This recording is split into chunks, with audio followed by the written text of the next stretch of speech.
Hey everybody. So Morbius has released, and the critics, oh my god, they love the movie. It's their favorite movie. First movie to get over 100% Rotten Tomatoes. This is crazy. No, it got 17% somehow. I mean, it couldn't be that bad. I mean, come on. Let's hear one of the lines from the post-credit scene to see how really bad this movie is. Okay, well, I can't show you it or else Sony is gonna spank me. Basically, Vulture pops up and is like, yo, what's up, Morbius? He's like, maybe I'm here because of Spider-Man. Maybe we could do some good. Makes absolute zero sense. What the heck? It's like they told a toddler, connect these two unrelated things. Connect Spider-Man and this vampire, please. And then the toddler was like, Vulture come into the jail cell and he just magically appears. And then the Vulture comes up on the vampire man and says, maybe we should do some good. I think I'm here because of Spider-Man. And then the man was like, oh my god, genius in the making. You know what? You write all our movies now. That's what happened.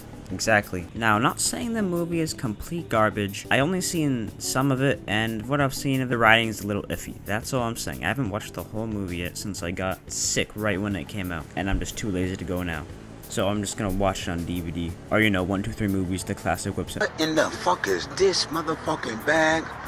Oh my god! Anyway, this video isn't about Morbius, it's really about Sony trying to make movies seeming like they're connecting to the MCU when they really aren't, and taking every good Spider-Man villain and making them into movies because they own no other characters. They never actually jumpstart their universe good. It's always trying to set something else up. They keep trying to replicate what happened with the MCU, but with supervillains. It doesn't work like that. And not because you can't turn a villain into a good guy, because it's sloppily done. I like the Venom movies, but when I watched the first one, it was just setting up Let There Be Carnage. And Sony doesn't even realize how the MCU even started. Sure, I might have had Kevin Feige in the background going, I have a plan for something here. And then boom, MCU is born. What they did to the TASM movies is like if the MCU pretended like Thor didn't exist after the Dark World movie and just didn't make Ragnarok. And we're like, oh, it's bad. We can't have him anymore. That's basically what they did to TASM. And I know Kevin Feige was like, I want to use Spider-Man. But if you're gonna put in this much effort to make a plan for all these years, you should at least try to stick with it. But Sony, on their other hand, throws away Spider people like garbage.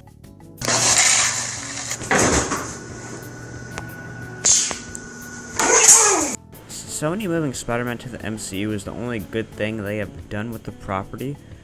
Not counting video games, by the way. But dear god, leave his villains in the MCU where they belong. The best part about the comics is all the villains cross over all the time. I want to see Blade fight Morbius. I want to see Wolverine fight Venom. But that will never happen because Sony is too stubborn and wants to keep all the characters to themselves and doesn't care about the fans. Like, it's okay to have solo films for your villains once they turn good, or even if they aren't good, but in a whole different timeline, our universe. I remember watching an interview with the first Venom movie director, and he said the only reason he would use Riot as the villain is because he likes the color and because Sony wouldn't let him use Carnage. If he used Carnage, he would have probably made a better movie than the first Venom movie was.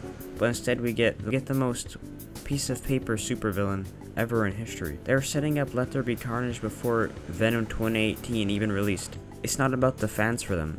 It's about how many sequels they can pump out and how many spin-offs they can make. Sooner than later, they're gonna turn all Spider-Man villains into anti-heroes, and there's gonna be no villains left for Spider-Man to fight. Venom should have took a place in the MCU, and I know he can't really, but hear me out. Why do cinematic universes work in the first place? Because everyone interacts. Who the hell is Venom gonna interact with? He has to keep popping back into universes with some bullshit like he did at the end of No Way Home. He didn't even interact with anyone in No Way Home. Like, seriously? Come on. Cinematic universes work because your favorite characters interact with each other, each other's films and everything like that. Even just a cameo is always fun. And that doesn't work when you isolate everything. And especially the writing with some of these movies. Like, I don't have much faith in the writing team now, because I heard the post-credit scene. I'm sure some stuff is better in Morbius than the post-credit scene had, but who wrote this? Let me write a solo film. I'll write a hella good big wheel movie. Best villain ever. Anyway, here's all the Rotten Tomatoes scores for the Sonyverse movies. This isn't giving me high hopes for Kraven. I don't really see how they're gonna make Kraven a good guy of sorts, like they did with Venom and Morbius. Kraven's whole thing is that he wants to hunt Spider-Man to kill him, because he needs a challenge, not because any other reason. He wants a challenge. What the hell's gonna happen in the Kraven movie? Is he gonna go be in a zoo chasing rhinos? Kraven without Spider-Man is like Venom without the symbiote. That just doesn't work. I mean, they could use Chameleon as the villain because he's Kraven's brother, but he's a Spider-Man villain. Please don't do that.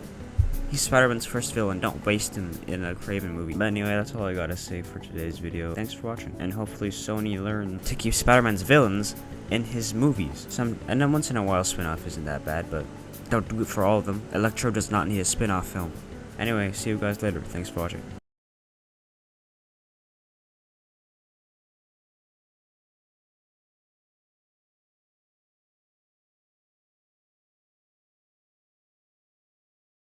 They really want to give Electro a solo film, but don't want to use an actual good version of the Shocker. Sony be whack.